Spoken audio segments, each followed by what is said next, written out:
Hello everybody, and welcome back to Let's Play the Dagger of Amon. And yes, I am recording. Unfortunately, I have to be quiet because, well, I do have my own room, but, well, it's not as much a room as it is a, fold-out bed in a living room of a hotel room.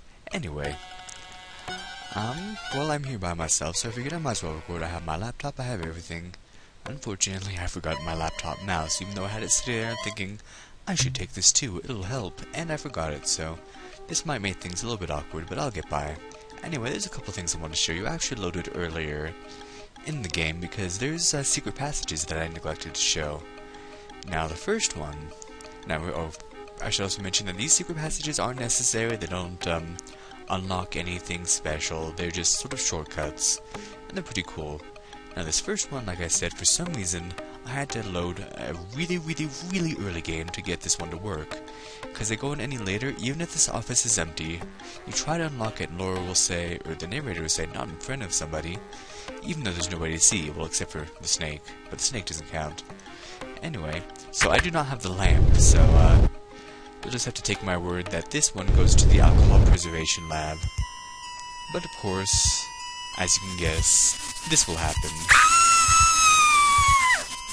Once again, so,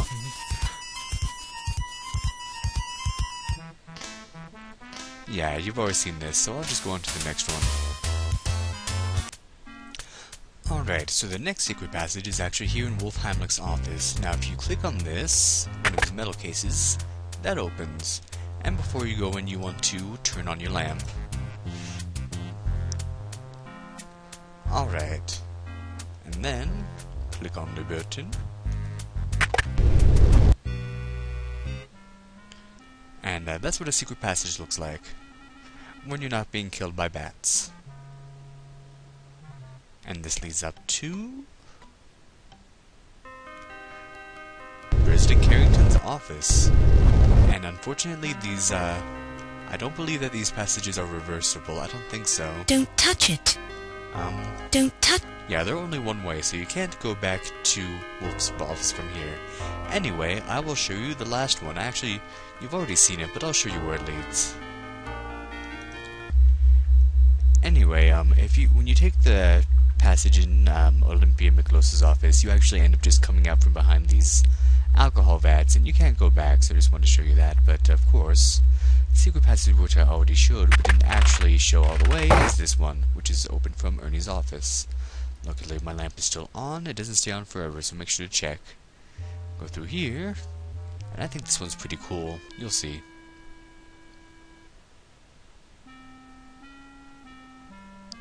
You end up...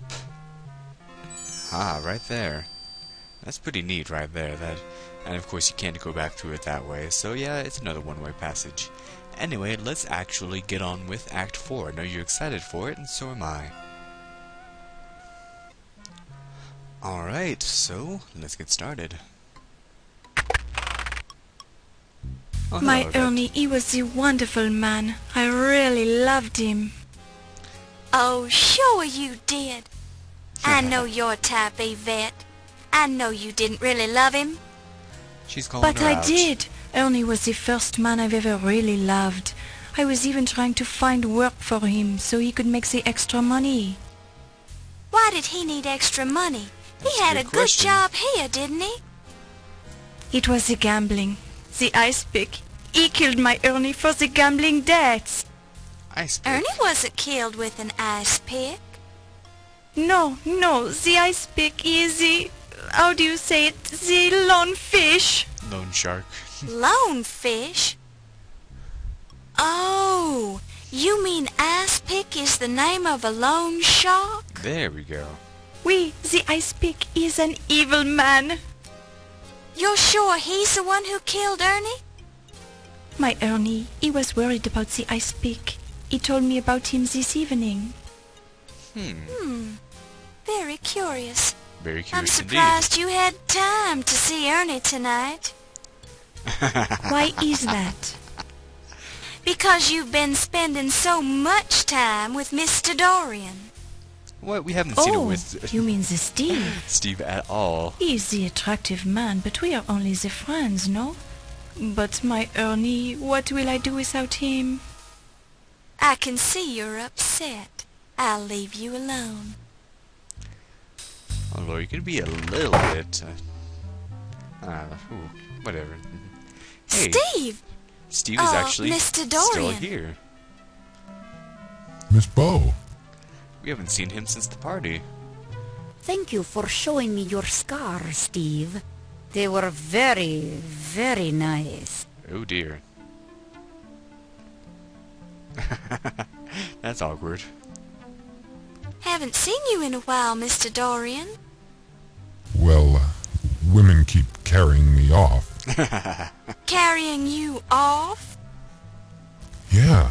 First, Miss Delacroix pulled me away from the party to show me the old Masters Gallery. Then there was Dr. Miklos. She's been pestering me about my scars ever since she found out I worked on the docks. Weird lady. You don't seem too upset by all the attention. Laura. Well, I would rather have spent the time with you. I'd think a big, strong man like you would have been able to get away from them if you wanted to do so. Oh, he was too nice to do anything. Well, I hate to be rude, and I did end up finding you here. Have you heard about the murders? Murders? Oh, I guess somebody did mention that. How could you have not seen You them? seem kind of distracted. Yeah, well, I've got news for you, too. I think some of the paintings in the old Masters Gallery are forgeries. The paint is still wet on some of them. Yeah, we cracked Yes, that a long well, I time ago. hardly think that... Oh, Laura, you just get too distracted with him. Oh, Steve, a terrible thing has happened. Ernie is dead. Ernie? Yes, my Ernie. What will I do? Oh, I need a big man to cry on. Oh. Please, come into my office. Really? Sorry, Miss Bow. The poor woman seems very upset. Maybe there's something I can do for her. See, I can just guess what that is. yeah, I know you... We can talk more later, okay? See, Steve... We'll see about that. He is a nice guy, but at the You same hear time, muffled voices coming through the door to Yvette's office. he's a little naive. Anyway, we can listen in on them. See what kind of shenanigans they're getting into. Ooh la la. How does that feel? It is magnifique. Mmm. I'm not rubbing too hard, am I? What the... The harder the better, mon ami. Well, we all get a little stiff now and then. Ooh, and you are so good at working out the kinks. Mmm. Would you mind not moaning so loud? You might draw attention. Ooh, I cannot be helping it. You are so big and so strong. Mmm. Oh my. Hey, that's my line. Oh, and she goes in automatically. She doesn't even wait for me to click on it. And he's giving her a shoulder rub. Oh, come on, Laura. She's so upset about that. Serious?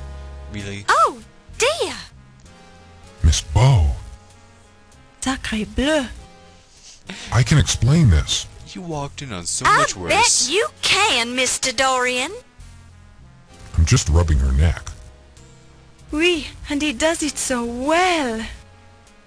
I'll just leave you two alone. Miss Bow, wait.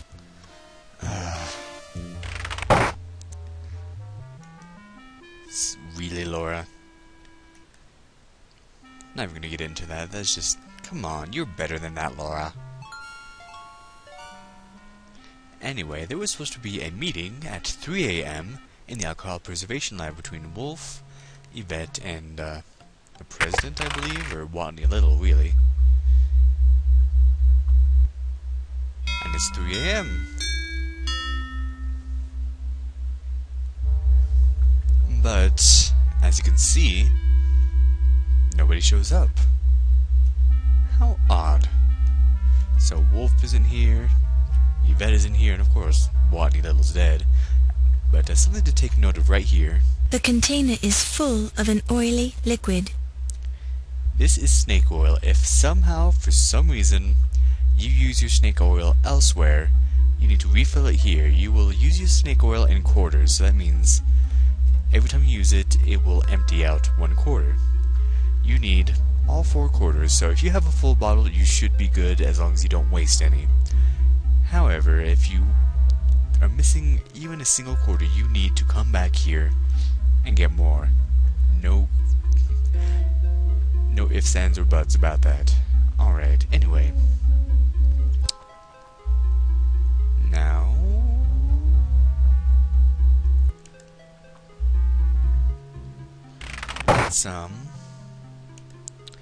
well, let's go check on Steve, see if he's still canoodling with Yvette.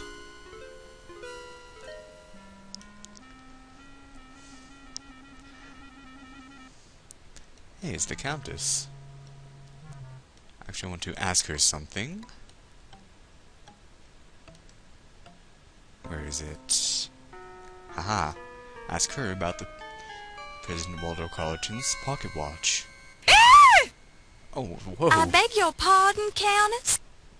Here now, where did you get your mitts on that? Answer me. I really don't think that belongs to you, Miss Bow. I suggest you give it to me for safekeeping. No, I don't believe I can do that, Countess. Miss Bow, I said... Oh, I suppose you're right. Are you always this upset by pocket watches, Countess? Why, yes, dear girl. I've always had a dreadful fear of them. I'm sure, so yeah. She knows that that's the actual president's pocket watch, and so she's freaked out that that survived as evidence. So she knows that the president was really Waltney Little. And let's go check on Yvette. Whoa! What were those two doing in here? Holy cow. The desk is in disarray, as if a struggle has occurred here recently. It's a petite woman's shoe. About the same size and shape as the blood print, I would guess. The backs of the high heels on this expensive woman's shoe are heavily scuffed. Oh my. Let's take it. You pick it up and place it in your purse. You got a shoe. And what else is there?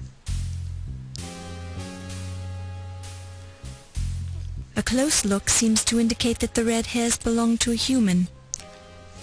So red hair. Red hairs. Just like Steve's. Feels like red hair. And I don't think we can take it. And right here? It looks like a piece of fabric torn from Yvette's dress. Possibly in a moment of passion. Oh yeah, we know what those two did in here. It looks like a shred of clothing fabric. We take it? You don't need it. Leave it here for the police. Yeah, well, that usually does not stop us, but whatever. So, something happened here. Something disturbing.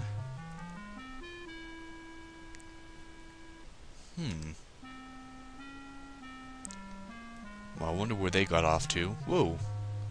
Hey, there's a new piece of art here. The subject of this sculpture looks curiously familiar. Looks like... The sculpture gives off a strong smell of fresh plaster. Well, if we know one person who works with... Oh, yeah, if you remember, there was that plaster that was downstairs in the mammology lab, and if you go down there now, it will be gone. Just telling you right now. So, this looks strangely like Yvette, I might say. The odd statue feels like it's made of cheap, quick-drying plaster. And if we know anybody who can do sculpture, that's Steve. He told us he was doing a little bit of sculpture, but something I want to do, take the bone. Yeah. Guess what?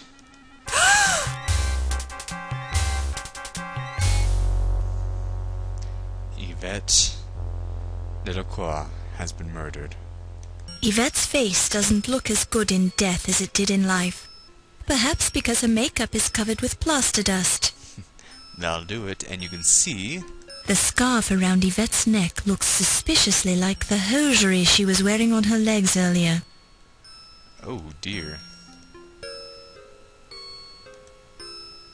Let's take out our magnifying glass so we can check things out more thoroughly. The scarf clearly isn't a scarf. It's the silk hosiery Yvette was wearing earlier in the evening. Her neck under the scarf shows red friction burns, as if she was strangled. So yeah, This makes you wonder if she died during a passionate moment or had simply developed the habit of wearing silk hose around her neck. oh no. The last person we saw with her was Steve. And Steve works in sculpture, so he would know how to form that around her. And there's those red hairs we found. The scarf around Yvette's neck feels silky where it's not covered with plaster. There is plaster in all of the openings on Yvette's face. Mouth, nostrils, eyes, ears. She has several scratches on her face, as well as cuts on her lips. So there was some sort of struggle. Something funny you can do. Yvette's cleavage. Goodness, Laura, there's nothing unusual about Yvette's cleavage. Her plaster-dusted skin feels stiff and cold. Anyway, as you can see, there's a couple pieces of evidence here. It appears to be a pair of bifocal glasses. Bifocal glasses? Who is bifocals? Don't touch it. Don't touch... Ah, there we go. It's a pair of bifocal glasses clutched tightly in her fist. Who do we know who wears bifocals? There appears to be a fingerprint on one of the lenses of the bifocals, although you have no way to identify it. Take You it. pick it up and place it in your purse. And what do we find over here? Red hair. More red hair. Oh, Steve, don't tell me. Definitely red hairs. Probably human. Well, we'll take those. You pick it up and place it in your purse. So Steve is the person we've kind of been neglecting to suspect all along, so could he have been the one? It seems to point to him. But wasn't there someone else who threatened to kill her? Anyway, let's leave her there. She's not quite as pale out here, but whatever. Oh, that is unfortunate. Steve, what have you done?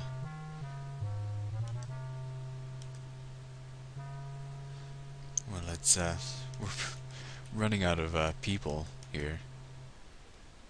Everyone's just dying left and right. You can't enter a room without a dead body, practically. What's that down there? That looks like one of Steve's boots. A smelly old work boot. The work boot is size 12EE. What is Steve's boot doing? You pick it up and place it in your purse. And what looks like blood. That is not a good sign at all. There are a few spots of blood on the floor.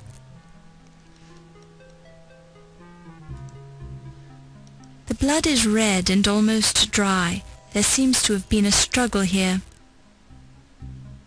So Steve was involved in the struggle. Was he the victim? Was he the one who initiated it? Oh no. This is really not good. Anyway, you do want to take the boot. That's actually one of the really, really important things you want. Oh dear. This is quite unfortunate, I must say. Oh, what else could go wrong here?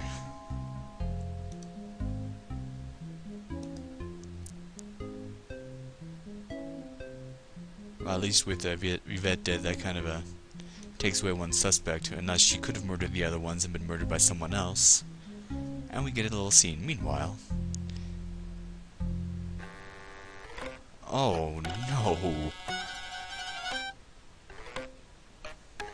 Countess, why are you tied up on my desk? That's a good question. Your face has certainly changed to an attractive pale color, my dear. You seem a little under the weather. Are you okay? Oh, she does not look okay. Oh dear, you don't look well at all. O'Reilly! You want Mr. O'Reilly? Okay, just wait right here and I'll go get him. Yeah, she needs the detective too, because she's still alive. She could probably identify the murderer.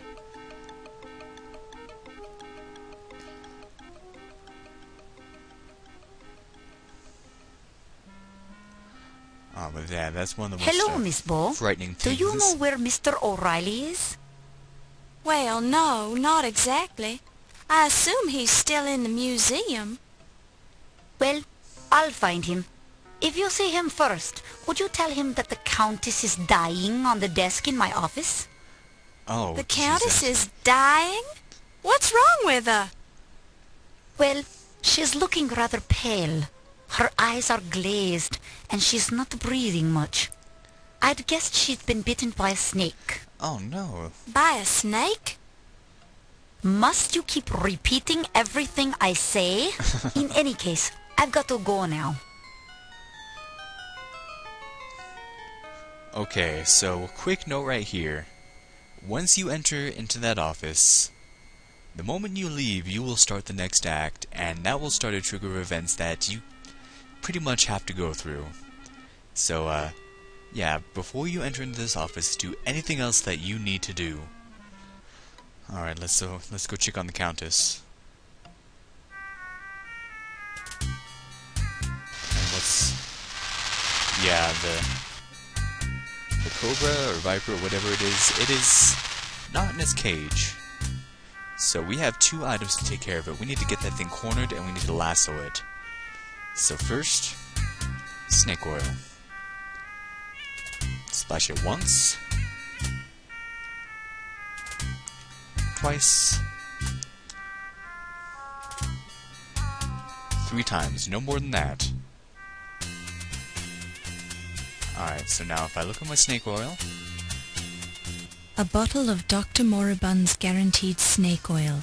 It's 1 quarter full. Okay, that's all we need. We still need a quarter, so don't forget that. Alright, so now what we want to use, the snake lasso. Let's get that bugger. Put it back in this cage. Now it's taken care of. Now, I'm actually not sure. I think if you exit the office, you can still do things. It's once you look at the Countess, but I'm not going to take that risk. Alright, so... let's take a look. She... Oh! Oh, this is... yeah, besides Ziggy, this is the creepiest death, I think. Just her staring at you like that is just horrifying to me. Yeah, she's dead. She died shortly after Dr. Miklos left. The Countess is looking rather pale. She seems surprised that she died here on Olympia's desk. I don't blame her. It's the bound and dead body of the Countess Lavinia Waldorf Carlton. Oh dear. It's the bound and... Okay. It's the dead leg of the Countess. Now what you want to do... get out your magnifying glass. We're going to find out something. There's where she was bitten. A cobra fang is embedded in the Countess's swollen ankle. You detect a trickle of what could prove to be cobra venom. You deem it wise not to touch it when you remember that it's a neurotoxin that causes progressive paralysis leading to respiratory failure. And that's That biology class was useful after all. And that's why she had trouble breathing. But, what is this I see down here? A little bunch of grapes. chilled. You remember something about grapes being found alongside the victims of Jack the Ripper. Oh, man. They seem to be ordinary table grapes, nice and ripe. Who do we know who likes grapes? Detective O'Reilly. In her last breath, she said the words. She said the name O'Reilly. Was she calling for him, or was she accusing him? You pick it up and place it in your purse. Don't touch it. Don't touch it. Alright, she won't let us touch anything. So once you exit the screen, the next act will start. And at that point, dangerous things are going to be happening. What will we find? Who is the murderer? You'll just have to find out next time on Let's Play The Dagger of Amon. Thank you for watching, and have a good day.